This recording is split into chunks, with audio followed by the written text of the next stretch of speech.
Nous avons le plaisir et l'honneur d'accueillir aujourd'hui Abel Njomo, qui est chercheur en économie du développement à l'université Paul Cézanne en France, qui s'est spécialisé sur les problèmes de dynamique de marché en Afrique. Monsieur Njomo, bonjour. Merci Bonjour. pour cette interview. Pourriez-vous nous donner votre sentiment sur la situation actuelle en Côte d'Ivoire?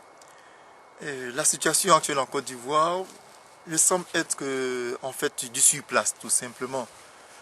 Parce que on voudrait aller de l'avant, la politique ivoirienne, et parallèlement, on constate qu'il y a des sortes de plaintes de la part de l'opposition, entre guillemets, puisque tout le monde participe actuellement au gouvernement, et d'autre part, d'autres acteurs, disons, extérieurs, que voilà, ça ne change pas, etc., etc.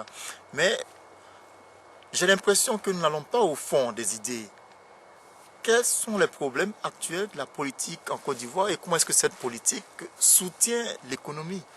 C'est l'un des axes principaux qui doivent être abordés, surtout par ceux qui se disent de l'opposition actuellement.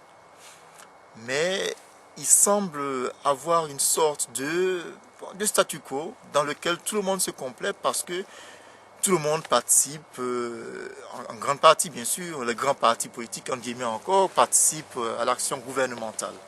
En ce qui concerne par exemple les élections, il semble que c'est d'ailleurs l'avis de nombreux hommes politiques ivoiriens, les élections vont résoudre le problème.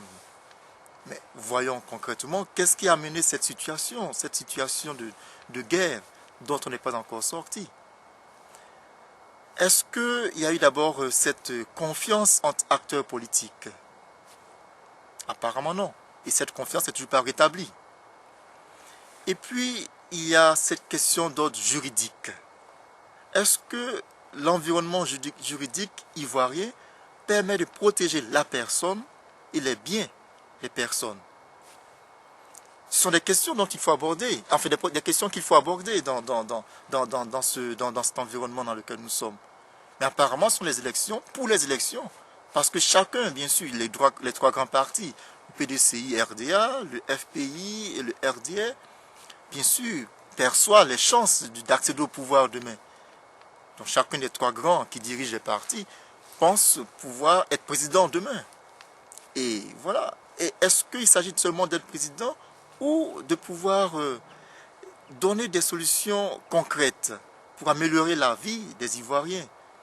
Solution concrète, c'est voilà, est-ce que les Ivoiriens sont responsables de leur vie? Il ne s'agit pas d'être président et de se présenter comme une sorte de monarque. Non. Il s'agit effectivement de responsabiliser les Ivoiriens à travers notamment l'esprit d'entreprise. C'est un exemple. Est-ce que les Ivoiriens sont vraiment amenés aujourd'hui à être responsables de leur vie? Est-ce qu'actuellement en Côte d'Ivoire, il n'y a pas une sorte de sclérose institutionnelle qui empêche effectivement chaque acteur présent en Côte d'Ivoire d'être responsable de ses actions, d'être responsable de ce qu'il mène comme affaire notamment, parce que sans cela, bien sûr, on ne peut pas parler de développement, il n'y a aucune incitation, bien sûr, à aller de l'avant. Il fut un temps où on parlait de miracle ivoirien. Est-ce que ce miracle n'était pas en fait un mirage finalement? Où est-ce que nous en sommes? Aucun bilan n'est fait, pratiquement, aucun bilan. Ce que l'on reçoit comme remarque vient en général de certains pays occidentaux, de certains dirigeants occidentaux, pour être plus précis, ou du FMI, de la Banque mondiale, ou d'autres institutions internationales. Est-ce que les Ivoiriens eux-mêmes font une sorte de bilan? Voilà. C'est l'un des aspects qu'il faut quand même pouvoir énumérer. On me parle de forum ou de réflexion, etc., etc. Bien sûr, c'est souvent fait, mais qu'est-ce qu'il en ressort de tout cela? Il y a eu le forum de la réconciliation nationale. Qu'est-ce qui est ressorti de ce forum et comment est-ce que les résolutions ont été appliquées? Est-ce que ce forum a manifesté sur certains des acteurs une sorte de confiance? Non. La preuve, après ce forum, il y a eu cette crise armée. C'est l'un des aspects qu'il faut pouvoir évoquer dans cette vie politique ivoirienne, dans cette arène politique ivoirienne pour être plus précis. Voilà. Donc dans une certaine mesure, les élections ne vont pas forcément résoudre les problèmes qui sont plus profonds que ça. Peut-être au niveau constitutionnel, peut-être, je ne sais pas. Non, pas vraiment, puisque les vraies questions il me semble que les vraies questions ne sont pas abordées. Les vraies questions, en guillemets, les questions qui fâchent ou les questions qui qui crée une sorte de malaise social. Ces questions ne sont pas abordées, malheureusement, parce que chacun pense qu'il sera président, et bien sûr le président c'est celui qui détient toutes les clés de la vie sociale, qui diligente tout ce qu'il veut. Enfin, bref, voilà la question également des contre-pouvoirs. Comment cela se présente-t-il en Côte d'Ivoire?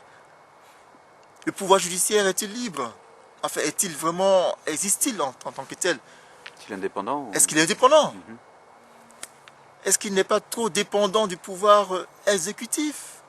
Est-ce que le pouvoir exécutif en Côte d'Ivoire n'est pas trop puissant? N'est pas plutôt une sorte de pouvoir monarchique?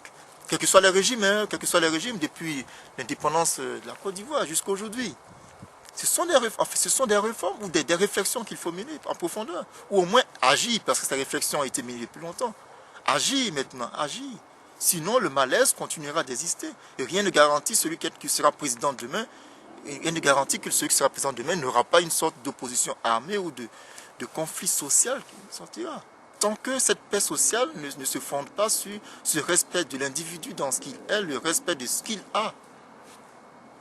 Tant qu'on ne responsabilise pas les Ivoiriens en tant que tels. Parce que quand on parle d'Ivoiriens, en général, également, on voit la jeunesse. Est-ce que la jeunesse n'est pas embrigadée par les partis politiques? Et on voit plutôt des groupements de jeunesse qui sont à la solde de certains hommes politiques.